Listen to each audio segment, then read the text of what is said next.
Մեր ծրագիրի անունը Aid Guide է, ինքը արհեստական բանականությամբ աշխատող գործիք է, որը հնարավորություն է տալիս զբոսաշրջիկներին, հատկապես այն զբոսաշրջիկներին, ովքեր մենակ են ճանապարհորդում, ստանալ հոգեբանական աջակցություն այնպիսի իրավիճակներում, որոնք իրենք չէին նախատեսել։ Կանանց անվտանգությունն ու մասնակցությունը զբոսաշրջության ոլորտում ապահովելու համար Վանաձորի տեխնոլոգիական կենտրոնում անցկացվող անվտանգ զբոսաշրջություն հեքաթոնին Արփինեն ու Անին ներկայացնում են նախագիծ, որը արտակարգ իրավիճակներում զբոսաշրջիկներին որոշակի գործիքակազմ կտա արագ կողմնորոշվելու եւ պահպանելու հոգեբանական հանգիստ վիճակը։ Մենք որոշեցինք անել այս ծրագիրը, որովհետև թե ես, թե թիմակիցս ունեցել էինք նախորդիվ փորձառություններ, որոնք մեզ ստիպել էին հասկանալ, որ հոգեբանական կայունությունը շատ կարևոր է ճանապարհորդելու ընթացքում, օրինակ տարբեր արշավների ընթացքում կամ այլ երկիր գնալու ընթացքում տարբեր իրավիճակներ էին ստեղծվել, որոնք անկառավարելի էին թվում եւ այդ պահին մենք ոչ մեկին չէինք կարող օգնության կանչել եւ պետք էր որ ինքներս կառավարեինք իրավիճակը ու դրա համար մեզ որոշ գործիքներ էին պետք, որոշ հմտություններ էին պետք, իսկ այս մեր արհեստական բանականությամբ աշխատող գործիքը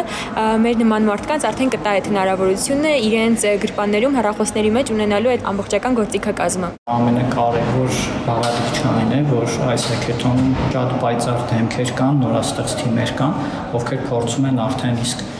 զբոսաշրջության ոլորտում քայլեր ձեռնարկել։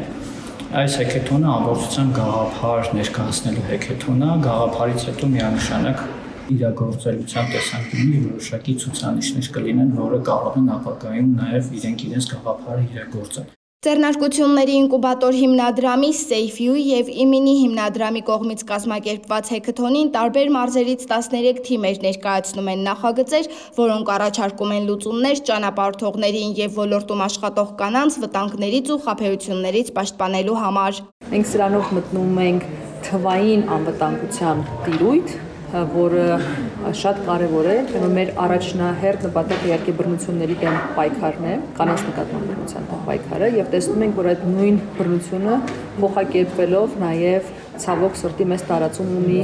on-line տարածքներում եւ դրա պատճառով կանայք թվային տնտեսության մեջ ավելի քիչ են մասնակցում եւ թերևս մեր նպատակն է խնդիրները տեսնել, այդ ռիսկերը գնահատել եւ իհարկե լուծումներ ունենալ կոնկրետ ընդհանրապես մարդկանց եւ կանանց անվտանգությունը պաշտպանելու համար։ Հեքաթոնին ներկայացված լավագույն նախագծերը կներդրվեն Հայաստանում, Վրաստանում, ապա նաև 6 այլ երկրներում, որտեղ գործունեություն է ծավալում SafeU հարթակը։ Սերինե Սերոբյան լուրերի համար։